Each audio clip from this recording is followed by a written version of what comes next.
प्रधानमंत्री नरेंद्र मोदी आज आंध्र प्रदेश में है और केरला में है। इसके पीछे है पीएम मोदी का मिशन साउथ। आपको याद है ना, वाराणसी में काशी तमिल संगमम प्रोग्राम, तब भी प्रधानमंत्री ने एक संदेश दिया था। प्रधानमंत्री नरेंद्र मोदी भारतीय जनता पार्टी को दक्षिण भारत में भी मजबूत करना चाहते हैं। वो भारतीय जनता पार्टी जिसकी कुछ दिन पहले सरकार कर्नाटक में भी थी, वो भारतीय जनता पार्टी जो केरल में, आंध्र प्रदेश में, तमिलनाडु में, लक्षद्वीप में अपने लिए जगह तलाशने की कोशिश। पीएम मोदी के मिशन साउथ की इनसाइड स्टोरी क्या है? मिशन साउथ के तहत प्रधानमंत्री नरेंद्र मोदी कितने राज्यों पर फोकस कर रहे हैं? इन राज्यों की जो लोकसभा सीट है वहां का कास्ट इक्वेशन क्या कहता है? देखिए, आप अगर प्रधानमंत्री नरेंद्र मोदी की इन यात्राओं को देखेंगे तो मैं सिलसिलेवार तरीके से बताना चाहूँगा कि आज प्रधानमंत्री मोदी जिस तरीके से आंध्र प्रदेश पहुँच रहे हैं, उसके बाद अगला उनका कार्यक्रम कल का 17 तारीख में केरल जाने का है। आपको याद होगा कि इससे पहले पीएम मोदी 2 और 3 तारीख को लक्षद्वीप गए थे और इसके अलावा केरल भी गए थे। सवाल यह है कि आखिर इसके पीछे की वजह क्या है? तो अलग अलग स्टेट को कवर करने के पीछे यह है कि इन राज्यों के अंदर 131 सीटें आती है। 131 के अंदर बीजेपी चाह रही कि एटलीस्ट उनको 50+ मिल जाए, तो यहाँ से जो नुकसान इधर से होगा तो उसकी भरपाई उधर से कर ली जाए। और यही वजह है कि तमिल संगमम की जो आप बात कर रहे थे शुरुआत में, उसका भी यही जिक्र किया गया था कि ताकि साउथ और नॉर्थ को जोड़ दिया जाए, क्योंकि पूरब और पश्चिम, उत्तर से दक्षिण तक जो है भारतीय जनता पार्टी अपना चक्रव्यूह पूरी इसी तरह से रच रही है कि ताकि कांग्रेस को मौका नहीं मिल पाए। आपको याद होगा कि अभी जो कांग्रेस की जो भारत जोड़ो न्याय यात्रा है वो मणिपुर से शुरू की गई है। उसके पीछे भी वजह यह है कि कांग्रेस अपनी स्ट्रेटेजी पर चल रही है, लेकिन पीएम मोदी उसकी काट के लिए दक्षिण की तरफ निकल चुके हैं और दक्षिण के अंदर अलग अलग जगहों पर सौगात दे रहे हैं। काशी तमिल संगमम भी इसका एक सबसे बड़ा एग्जांपल है। शहबाज, एक मिनट विभूति जी, लेकिन आप जब दक्षिण भारत जाते हैं ना, वहाँ पर ऐसे क्षत्रप हैं जो अपने आप में पॉलिटिकल कल्ट फिगर कहे जाते हैं, अपने आप में पार्टी बहुत कल्ट कही जाती है। आप डीएमके पर नज़र डालें, एआईएडीएमके पर नज़र डालें, फिर चंद्रबाबू नायडू की पार्टी है और वाईएसआर के जो बेटे हैं उनकी पार्टी है। ये सब कुछ, और सिर्फ इतना ही नहीं बल्कि और भी कई क्षेत्रीय पार्टियां हैं। तो इन पार्टीज का मुकाबला करना बीजेपी के लिए कितनी टेढ़ी खीर है? देखिए, बहुत टेढ़ी खीर नहीं है।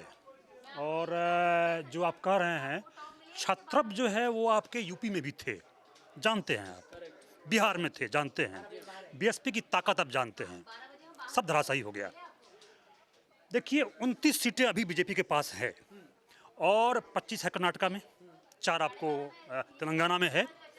तो जैसा कि शहबाज जी ने कहा कि बीजेपी की यही कोशिश है कि हम दक्षिण में अपनी सीटों को बढ़ाएं।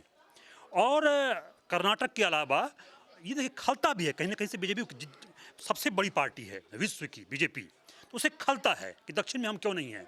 और ये जान लीजिए आप, हिंदुत्व एक ऐसा कार्ड है, एक ऐसा मुद्दा है जिससे कोई भी छत्रप जो है इस तरह के वो धराशायी हो सकते हैं। लेकिन विभूति जी, एक बात और भी तो है ना, दक्षिण भारत में आपको स्पेशली जो वो द्रविडियन पॉलिटिक्स है, उस पॉलिटिक्स के चक्रव्यूह को भी तोड़ना होता है।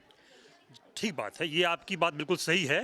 तो उसकी कोशिश हो रही है पीएम, इसीलिए विकास परियोजना के जरिए वो वहाँ पे केवल हिंदुत्व का कार्ड के लिए नहीं जा रहे हैं, केवल मंदिरों में नहीं जा रहे हैं। आज आप देखिए, आप उनका कोच्चि में बड़ा रोड शो है, आज ही है, आज ही वहाँ पे पहुँच जाएंगे।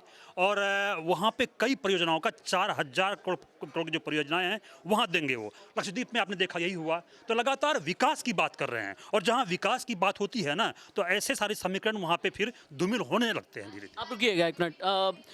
पीएम मोदी के मिशन साउथ पर आपके पास में क्या इनसाइड स्टोरी है? देखिए, मैं तो 2017 से बात करना स्टार्ट करूंगा कि 2017 में जब दक्षिण को साधने की बात थी लोकसभा चुनाव में, तो बहुत ज़्यादा कामयाबी नहीं मिली। 2021 में एआईडीएमके के साथ समझौता हुआ और उसके साथ भी समझौता टूट गया। दक्षिण की राजनीति में, जैसे आपने भी बताया, कि एक द्रविडियन पॉलिटिक्स काम करती है। और सबसे अच्छी बात यह है साउथ की पॉलिटिक्स में कि उधर शिक्षा, रोजगार और सुरक्षा के मुद्दों को ज़्यादा वो दी जाती है, जगह दी जाती है। और हमारे देश में हकीकत ये भी है कि सबसे ज़्यादा जो टैक्स पेयर है वो साउथ का है, और ऊपर के जो इलाके हैं जिन्हें हम चाहे वो उत्तर प्रदेश, मध्य प्रदेश, राजस्थान, यानी हिंदी बेल्ट के जो इलाके हैं वो साउथ के मुकाबले कम टैक्स देते हैं। तो एक सबसे बड़ी वजह यह है कि मोदी साहब को इस बात की पूरी तरह से जानकारी है, पीएम हमारे देश के जो है उन्हें इस बात की पूरी जानकारी है कि अगर दक्षिण को नहीं साधा तो हम अपनी पार्टी को इकोनॉमिक, अपने देश को एक तरह से इकोनॉमिक जोन में भी थोड़ा कमज़ोर करेंगे। हाँ रविंद्र जी, बस एक मिनट। विभूति जी, शहबाज, एक बात और भी है कि उत्तर भारत में भारतीय जनता पार्टी एक अपने सैचुरेशन यानी अपने बेस्ट पर तो जा चुकी है। यूपी में भी अपने सैचुरेशन तक गई है। नीतीश कुमार के साथ थे तो बिहार में भी आप गए हैं बेस्ट, राजस्थान में आप बेस्ट गए हैं, एमपी में आप बेस्ट गए हैं। तो क्या पीएम को ये लगता है कि हिंदुस्तान की चुनावी पॉलिटिक्स में आप एंटी इनकम्बेंसी से अलग नहीं हो सकते? एंटी इनकम्बेंसी का खतरा हमेशा होता है, इसीलिए अगर इधर कोई नुकसान होता है तो दक्षिण भारत को पहले ही बैलेंस करके रखा जाए। जिस बात का जिक्र मैंने आपसे शुरू में किया था, यही कहूँगा मैं कि 50+ उसको लेकर आना है, क्योंकि अगर यहाँ से एंटी इनकम्बेंसी होती है तो उधर उसको सरप्लस होना चाहिए। और यही वजह है कि जो पीएम मोदी है वो करोड़ों की सौगात आज भी देने वाले हैं। और इससे पहले हमने तमिलनाडु, केरल और लक्षद्वीप के दौरे पर भी देखा था। सवाल ये है कि आज जो मुझे खबरें मिल रही है कि पीएम मोदी केरल में एक बार फिर से रोड शो कर सकते हैं। तो आप ये समझिए कि ये रोड शो भले ही हम लोगों को रोड शो लगता हो, लेकिन ये बीजेपी का रोड शो है। यानी कि बीजेपी दिखाना चाहती है कि हम किस तरीके से आगे बढ़ रहे हैं और फतेह करने के लिए 400+ का जो टारगेट है उसको हासिल करने के लिए हम आगे बढ़ रहे हैं। इसका सबसे बड़ा एग्जाम्पल मैं आपको ये देना चाहूँगा कि यूपी के अंदर कल जिस तरीके से मायावती ने ऐलान किया, उसके बाद से ही बीजेपी गदगद नजर आ रही है। जो अलग कलेक्शन है वो बनकर सामने आ रहा है और उसमें ये कहा जा रहा है कि हो सकता है कि अंदर खाने बहुत चीज़ें सेट। कंक्लूडिंग रिमार्क रविंद्र जी। देखिए, कंक्लूडिंग रिमार्क तो ये है इस पूरे मामले में कि साउथ को साधने में पीएम मोदी लगे हैं और इस बार 400 के पार वाला नारा उन्होंने पूरा करना है। सबसे बड़ी बात यह है कि इस बार 400 के पार तो वो एंटी इनकम्बेंसी वाली 22 जनवरी के बाद तो ऐसी कोई बात रह नहीं जाएगी। लगभग तय हो चुका है कि अगले प्रधानमंत्री नरेंद्र मोदी ही होने वाले हैं।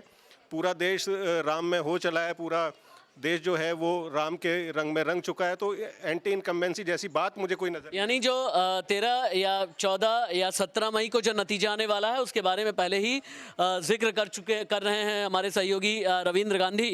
लेकिन अभी कम से कम आप कर सकते हैं, इलेक्शन कोड ऑफ कंडक्ट अभी तक लागू नहीं है, तो आप ये सब ओपिनियन रख सकते हैं।